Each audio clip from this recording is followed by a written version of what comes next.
Hello class 6 students, welcome to Study for Success. So today I will continue the chapter 3 of Science Fiber to Fabric.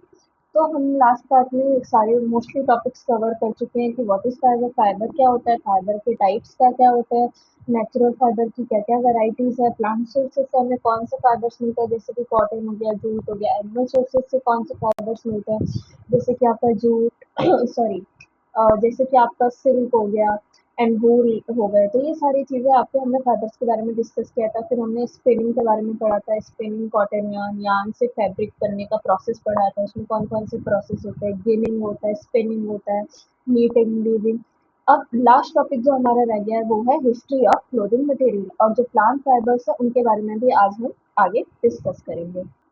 तो थोड़ा सा recap ले लेते हैं। जो लास्ट पार्ट में हमने पढ़ा था कि जो प्रिमिटिव लाइफ होती थी, मतलब पहले के जो लोग होते थे वो ज़्यादातर ट्रॉपिक्स तक ही सीमित थे, जहाँ का क्लाइमेट वार्म होता है, गर्म होता है, तो कोई कपड़ों की नीड नहीं होती है।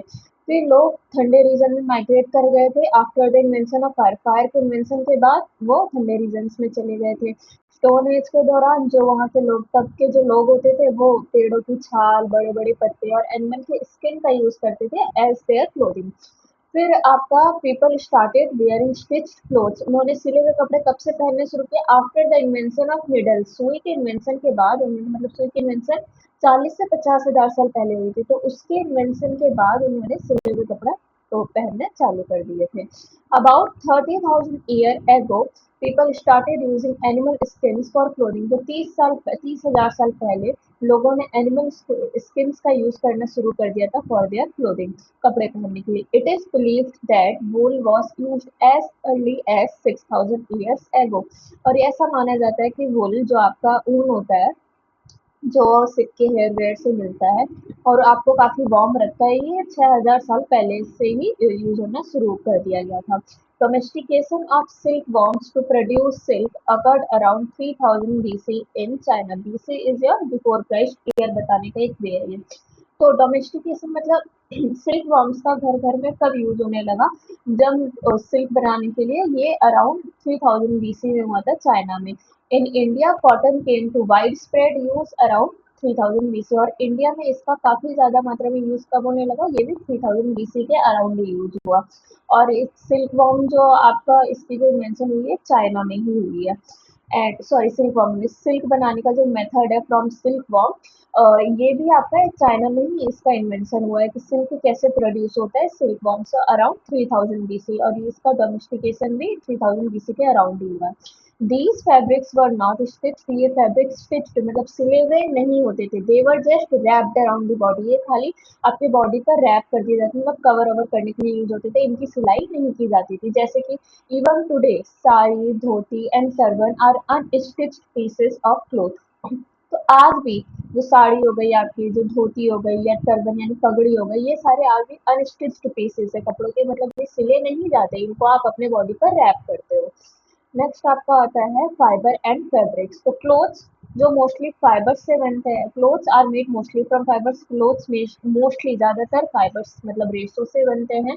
Fibres are thin strands of thread. और जो आपके रेशे होते हैं, काफी थ्रेड के काफी पतले पतले स्ट्रैंड्स होते हैं, that are woven to make fabric. और इनको मतलब इनकी बुनाई की जाती है फैब्रिक बनाने के लिए। For example cotton fabric, silk fabric etcetera. This the fabric is stitch to make cloth.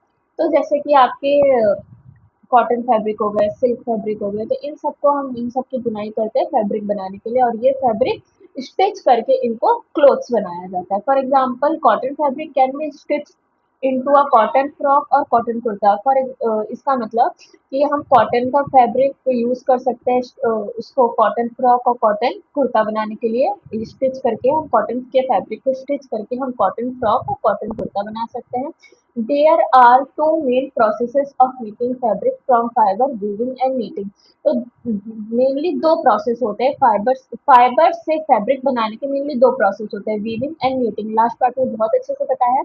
Weaving क्या होती है? इंटरलेसिंग होती है दो सेट ऑफ यार्न की, जैसे वार्प एंड वेफ्ट, मतलब वर्टिकली एंड हॉरिजॉन्टली इस तरीके से यार्न्स को प्लेस किया जाता है, इस तरीके से उनको ट्विस्ट किया जाता है, क्रॉस किया जाता है कि वो फैब्रिक में क्रिएट हो जाए। और नेटिंग क्या होती है? ये इंटरलूपिंग ऑफ यार्न्स होती है, मतलब जो यार्न्स होते हैं उसके जो सर्कल सर्कल होते हैं उसको इस तरीके से ट्विस्ट किया जाता है, इंटरलूप किया जाता है ताकि वो एक फैब्रिक में कन्वर्ट हो जाए।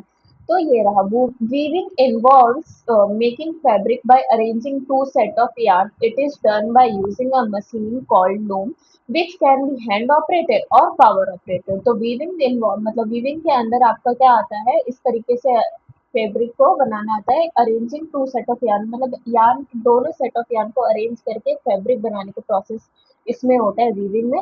और ये किसके थ्रू होता है, मशीन का यूज करके, और उस मशीन को क्या कहते हैं, लूम कहते हैं। अब दो तरीके के आपके हो सकते हैं मशीन, एक हैंड लूम एक power loom, that is your hand operated loom and power operated loom. तो अगर आपको वीविंग करनी मतलब फैब्रिक क्रिएट करना है ऑन ए स्मॉल स्केल, कम ही मात्रा में करना है, तो हम हैंडलूम का जनरली यूज करते हैं। लेकिन अगर आपको लार्ज स्केल में वीविंग के थ्रू फैब्रिक क्रिएट करना है तो हम पावर लूम का क्रिएट करते हैं, पावर लूम का यूज करते हैं, sorry. The pattern in which two sets of threads are arranged in a piece of woven cloth is called a weave। और weave किसे कहते हैं, जो पैटर्न तैयार होता है मतलब जब दो सेट ऑफ थ्रेड को इस तरीके से अरेंज किया जाता है वुवन क्लॉथ में, तो जो पैटर्न तैयार होता है उसे ही हम क्या कहते हैं, वीव कहते हैं। तो ये रहा देखो, ये जो लूम है, अ लूम फॉर वीविंग, ये ऐसी मशीन होती है।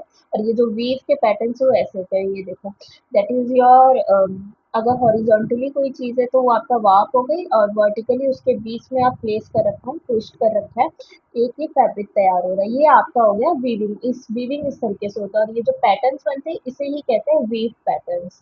और वार्प एंड वेफ्ट के बारे में मैंने लास्ट पार्ट में बताया रखा है। तो knitting involves making fabric by forming a series of connected loops of yarn by using knitting needles और machines। तो knitting के बारे में मैंने अभी बताया। knitting क्या होती है, इसमें भी फैब्रिक ही बनाते हैं, पर वीविंग में भी फैब्रिक बनाते हैं फाइबर से, और knitting में भी फाइबर से फैब्रिक बनाते हैं। फर्क ये होता है उसमें इस तरीके से पैटर्न्स बनते हैं, वर्टिकली एंड हॉरिजॉन्टली उसको इस तरीके से प्लेस करा जाता है।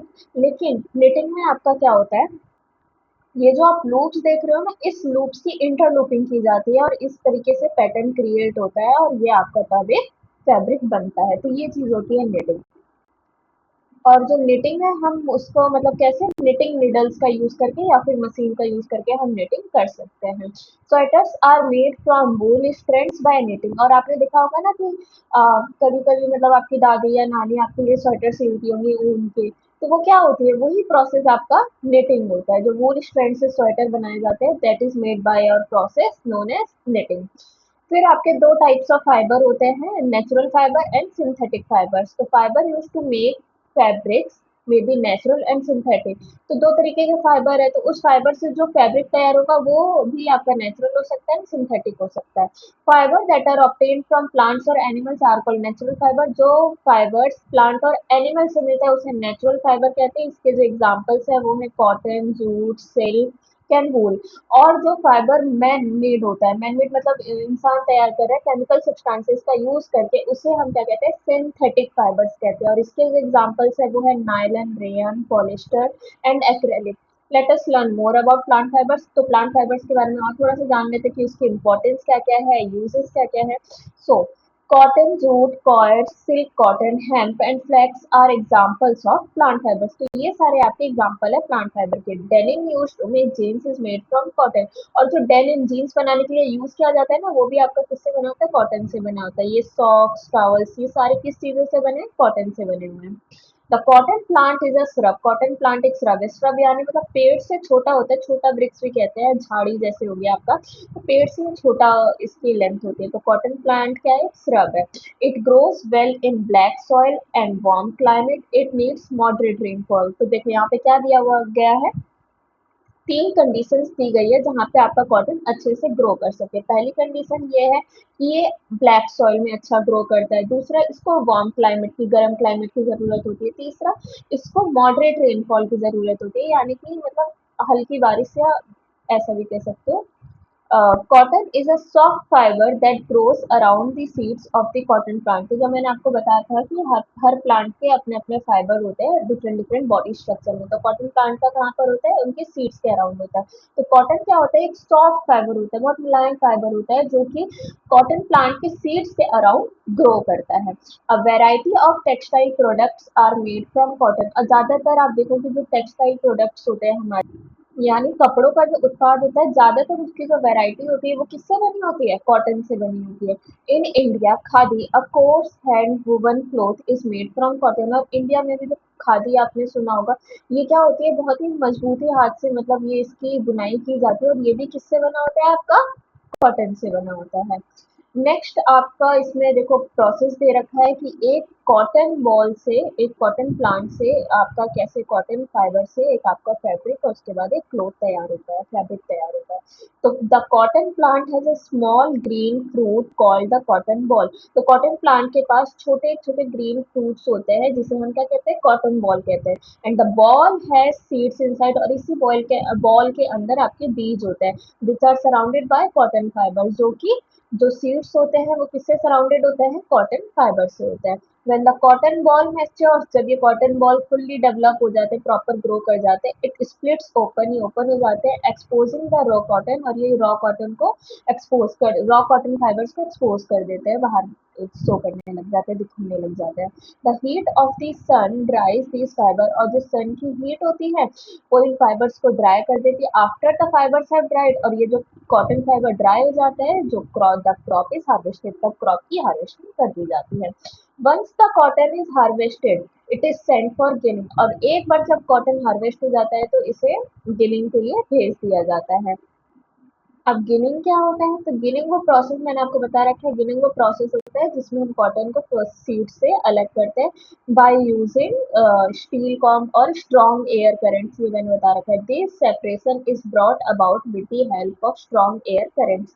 तो गिनिंग वो प्रोसेस होता है जिसमें हम कॉटन को सीड से अलग करते हैं with the help of strong air currents. तो ये देखो दो इमेजेस दे रखी है रॉ कॉटन की, आपका रॉ कॉटन है, गिनिंग के पहले की फोटो है, और ये आपका गिल्ड कॉटन है, कॉटन जब सेपरेट हो गया सीड से तब की ये फोटो है। The fibres are cleaned and made into long thread like strands. फिर ये जो फाइबर होता है, ये जो गिल्ड कॉटन है, फिर ये जो फाइबर होता है इसको अच्छे से हम क्लीन करते हैं और इसको लॉन्ग थ्रेड लाइक स्ट्रैंड में कन्वर्ट कर देते हैं, बना देते हैं। The fibres are spun using spinning machines to form cotton yarn. और फिर जो फाइबर्स होते हैं उनको स्पिनिंग क्या होता है, वो प्रोसेस होता है जिसमें हम फाइबर से फैब्रिक, सॉरी फाइबर से थ्रेड बनाते हैं। तो इसमें फिर हम इस स्पिनिंग मशीन का यूज करके कॉटन यार्न बना देते हैं, कॉटन के फाइबर्स को। The process of making yarn from fibres is called spinning. अभी मैंने बताया वो प्रोसेस जिसमें हम फाइबर से यार्न बनाते हैं उसे हम क्या कहते हैं, स्पिनिंग कहते हैं। Yarn is then made into cotton fibres fabrics by weaving. और फिर उसी यार्न को हम फैब्रिक्स में बना देते हैं, किसके थ्रू, वीविंग, बुनाई की मदद से। तो देखो फिर से एक बार बता देती हूँ, कॉटन प्लांट के पास स्मॉल ग्रीन फ्रूट होते हैं जिसे हम कॉटन बॉल कहते हैं, उस कॉटन बॉल के अंदर सीड्स होते हैं, और वो जो सीड्स होते हैं कॉटन फाइबर से सराउंडेड होते हैं। फिर जब कॉटन बॉल मैच्योर हो जाते हैं तो वो split open and expose the raw cotton को एक्सपोज, रॉ कॉटन फाइबर्स को एक्सपोज कर देती है। फिर जो सन की हीट होती है उसे ड्राई कर देती है, और ये फाइबर ड्राई होने के बाद इनकी क्रॉप की हार्वेस्ट कर दिया जाता है। जब क्रॉप हार्वेस्ट हो जाता है तो उसको गिनिंग के लिए भेज दिया जाता है। तो पहले रॉ कॉटन ऐसा दिखता है, गिनिंग के बाद वो ऐसा दिखता है, मतलब कॉटन सीड से कॉटन हम सेपरेट कर लेते हैं by using strong air currents. तो इतना करने के बाद अब आपका कॉटन फाइबर तैयार हो गया। अब इस फाइबर को हम स्पिनिंग करके प्रोसेस से यार्न में कन्वर्ट कर देते हैं, और यार्न को हम कॉटन फैब्रिक में कन्वर्ट कर देते हैं using the process of weaving. Next आपका जो प्लांट फाइबर आता है वो है jute. Jute is a fibre obtained from the bark of the jute plant. तो ये जूट प्लांट के बार्क यानी पेड़ की जो छाल होती है ना, उससे ये आपको जूट का फाइबर मिलता है। It can be sown in different soil types, और sorry it can be grown in different soil types ranging from clay to sandy soil. तो ये डिफरेंट डिफरेंट, अभी आपने कॉटन का पढ़ा कि ब्लैक सॉइल में अच्छा ग्रो करता है, लेकिन ये डिफरेंट सॉइल टाइप्स में भी ग्रो कर सकता है। क्ले से लेके सैंडी सॉइल तक के रेंज में ये ग्रो कर सकता है। It grows best in loamy soil mixture of sand silt and clay. पर ये बेस्ट किसमें ग्रो करता है, लोमी सॉइल। और लोमी सॉइल किस चीजों का मिक्सचर होता है, सैंड का, सिल्ट का एंड क्ले का। Sandy soil and clayey soil, it also grows best in sandy soil and clayey soil. So there are three types of soil जहाँ पर ये बेस्ट ग्रो करता है। लोमी सॉइल जो मिक्सचर होता है सैंड सिल्ट एंड क्ले का, फिर आपका नेक्स्ट सैंडी सॉइल में बेस्ट ग्रो करता है, क्लेई सॉइल में बेस्ट ग्रो करता है। पर ये क्लेई से लेके सैंडी तक के रेंज में, मतलब इसके अंदर जो भी सॉइल आती है उन सब में ये ग्रो कर सकता है।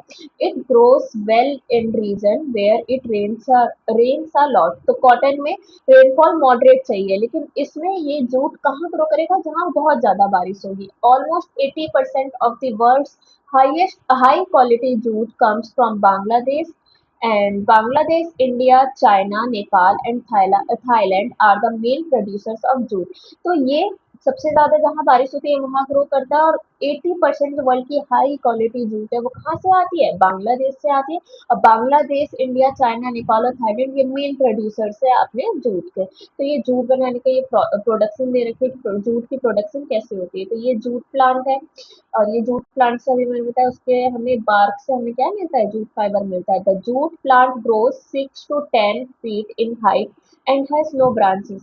तो जूट प्लांट 6 से 10 फीट तक ग्रो करती है और इसमें कोई ब्रांचेस नहीं होते। The stem of the jute plant has a thick bark that has fibers inside it। और जो स्टेम होता है जूट प्लांट, उसके उसके अंदर थिक बार्क, मतलब उसके पास थिक बार्क, मतलब जो छाल होती है पेड़ की वो काफी मोटी होती है, जिसके अंदर ये फाइबर्स होते हैं, जूट के फाइबर्स होते हैं। Jute fibres are obtained from the stem of plant by retting. और जो ये जूट फाइबर्स है ये आपको कहाँ से मिलते हैं, ये जूट प्लांट के स्टेम से मिलता है। कौन से प्रोसेस का यूज करके, रेटिंग प्रोसेस का यूज करके। सो रेटिंग का प्रोसेस आपका इसमें क्या होता है, कि मैंने आपको पहले लास्ट पार्ट में भी डिस्कस कर चुकी हूँ मैं, कि रेटिंग प्रोसेस में आप जो स्टेम होता है उसको वाटर में सड़ा कर रॉट करके फिर उसके स्टिकी सब्सटेंस को रिमूव करके फाइबर के सेपरेट करने के प्रोसेस को हम क्या कहते हैं, रेटिंग कहते हैं। Jute fibers obtained from the bark of the plants are naturally glued together by a sticky substance। अभी मैंने बताया क्या, रेटिंग में हम स्टेम को सड़ा के क्या करते हैं, वाटर में स्टेम को सड़ा के रॉट करके स्टिकी सब्सटेंस रिमूव करते हैं। तो जो फाइबर्स हमें इस प्लांट के bark से मिलता है, इस प्लांट के छाल से मिलता है, वो नेचुरली एक दूसरे से चिपके हुए होते हैं, ग्लूड होते हैं bye a sticky substance, sorry, the sticky substance needs to be removed in order to obtain the fiber। So और हमें उससे फाइबर ऑब्टेन करने के लिए हमें ये स्टिकी सब्सटेंस रिमूव करना पड़ता है। इसी प्रोसेस को हम रेटिंग कहते हैं। Bundles of the fibres are dipped in water. जो फाइबर के बंडल्स उनको वाटर में डिप कर दिया जाता है, which rots the stem and separates the fibre. जो मैं अभी बातें बता चुकी हूँ वही कहा जा रहा है कि जो फाइबर की बंडल है उसको वाटर में डिप कर दिया जाता है, जो कि स्टेम को रॉट कर देता है, सड़ा देता है, और फिर हम फाइबर को सेपरेट करते हैं। So this is all about the process of rotting the stems of the plant in water to remove the sticky substance and separate the fibers is called retting। वही चीज़ है जो मैं आपको पहले बता चुकी हूँ। फिर आप इससे jute fibres are used for making products like jute slipper, hat and kurti, rope, mat and sack for packing and storing grains. तो फिर इसी जूट फाइबर से जो हमें जूट फाइबर मिल जाता है रेटिंग प्रोसेस के थ्रू, तो इस जूट फाइबर का हम यूज करते हैं बहुत सारे प्रोडक्ट्स बनाने के लिए, जैसे कि जूट के स्लीपर हो गए, हैट हो गई, कुर्ती हो गए, रोप, रस्सी, mat, sack and for packing and storing grains. और जो बोरी बनाते हैं ना, बोरी आपने देखा होगा जिसमें हम गेहूं वेहूं भरते हैं, पैक करते हैं, तो वो सारी चीजें आपकी किससे बनी होती है, जूट के प्रोडक्ट से बनी होती है। तो ये सारे इसका प्रोडक्शन जूट के बारे में था। अब हम नेक्स्ट पार्ट में और कुछ इंपॉर्टेंट प्लांट फाइबर्स के बारे में डिस्कस करेंगे। Thank you.